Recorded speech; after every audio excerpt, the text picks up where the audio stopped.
लाला ने ठोका मार के दिखा, नाचने का नी को दी को तो एक तो गिलास छाछ दूंगी। भगवान उनके सामने ठुमक ठुमक नाचते हैं, एक गिलास छाछ के ऊपर। जो 10-10 हजार वर्ष तक ऋषि मुनि तप करते हैं, उनके योग में ध्यान में नहीं आते, वही भगवान गोपियों की छाछ पे ठुमक ठुमक करके नाचते हैं। एक गोपी यमुना के किनारे नेत्र बंद करके बैठी हुई थी। जब गोपी यमुना के किनारे नेत्र बंद करके बैठी थी, वहां पर नारद जी निकले। नारद जी ने देखा कि यमुना के किनारे वृंदावन में, ब्रज में ये गोपी नेत्र बंद करके बैठी है, ये किस ब्रह्म का ध्यान कर रही है। नारद जी उस गोपी के सामने आके खड़े हो गए। गोपी नेत्र बंद करके बैठी हुई थी। जैसे ही उस गोपी ने अपने नेत्र खोले, नारद जी को सामने देखा। गोपी ने नारद जी को प्रणाम किया। नारद जी पूछने लगे, हे गोपी, तुम नेत्र बंद करके किसका ध्यान कर रही हो? साक्षात ब्रह्म तुम्हारे आगे पीछे घूमता है और तुम ये किसका ध्यान कर रही हो? तो गोपी पता है क्या करी? गोपी कहने लगी, महाराज हमें वो ध्यान करना ना आवे, मैं काय को ध्यान ना कर रही थी। नारद जी कहने लगे, तो फिर नेत्र बंद करके आप क्यों बैठी थी? गोपी कहने लगी, नेत्र बंद करके मैं यहाँ लिए बैठी थी, ये जो नंद का लाला है ना, ये मेरे चित्त में ऐसे बैठ गया है कि मैं चाह के भी इसे बाहर नहीं निकाल सकती।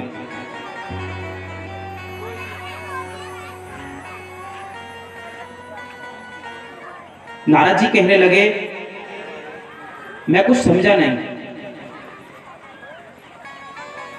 तो गोपी बताने लगी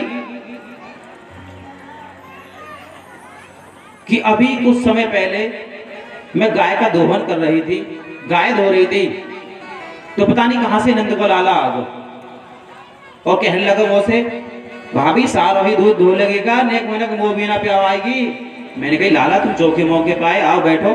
मैंने सारा गाय का दूध लाला के मुंह में ही काट दिया। जब मेरी सासू मां ने आवाज लगाई, बावरी है गई का, सारा दूध नीचे बिखेर दियो, तब मुंह होश आया कि वहां तो कोई नंद को लाला ही ना हो। मेरे हृदय रूपी चित्त में वो नंद को लाला ऐसे बैठ गए हो कि मैं जहां जाती हुई मुझे वही दिखाई देता। कहने लगे कि जा जाके थोड़ा धान कूट ले, शाम के भोजन की व्यवस्था होगी। अब जाके जब मैं धान कूटने लगी, धान कूट रही थी, जैसे ही पता नहीं वहां कहां से नंद को लाला आ गया और धान कूटती कूटती सासू मां ने फिर आवाज, सासू मां ने कही कि तू तो बावरी है गई है, गाय को नीचे धो दे, बैठी बैठी कमरा में बताना कौन से बतियावे, जा जाके यमुना जी से यमुना जल भर ला। अब महाराज मटकी लेके मैं यमुना जल भरने के लिए आई। जब मैंने यमुना जल से मटकी भरी तो मैं चारों ओर देख रही थी कोई उठवाने वालों चाहने वालों मिल जाए, तो यहां भी नंद को लाला आ गया। मैंने कही, लाला चौके मौके पाए, जरा सी मटकी मोजा चाह दो। तो जैसे ही नंद का लाला उस मटकी को मुझे उठाने लगा, धड़ाम से मटकी नीचे फूट गई। तब मेरी स्मरण शक्ति हुई कि यहां तो कोई नंद को लाला मेरे हृदय चित्त में वो ऐसे बैठ गया है महाराज कि मैं आपको क्या बताऊं। और अब मैं आंख बंद करके यही प्रैक्टिस कर रही थी कि उसे अपने हृदय चित्त से कैसे निकालूं। नारद जी कहने लगे, धन्य है आप ब्रज की गोपियां, 10-10 हजार वर्ष तक ऋषि मुनि तप करते हैं, उनके ध्यान योग में भगवान की एक छटा के दर्शन नहीं होते, और तुम ब्रज की गोपियां कहती हैं कि हमारे हृदय के चित्त से वो नंद को लाला कैसे निकलेगा, ये अभ्यास कर रहे हैं। भगवान ने ब्रज में प्रत्येक गोपी का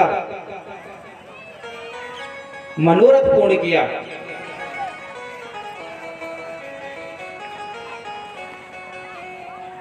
एक बार मैया यशोदा दही बिलोल रही थी कि एकदा ही घृ दासीसु